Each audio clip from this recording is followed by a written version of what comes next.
penso esquiar molt aviat.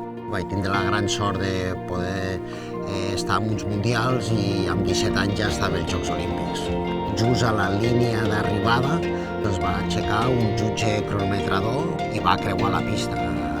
La mala sort de que l'impacte va ser molt fort. Jo pensava que estava mort.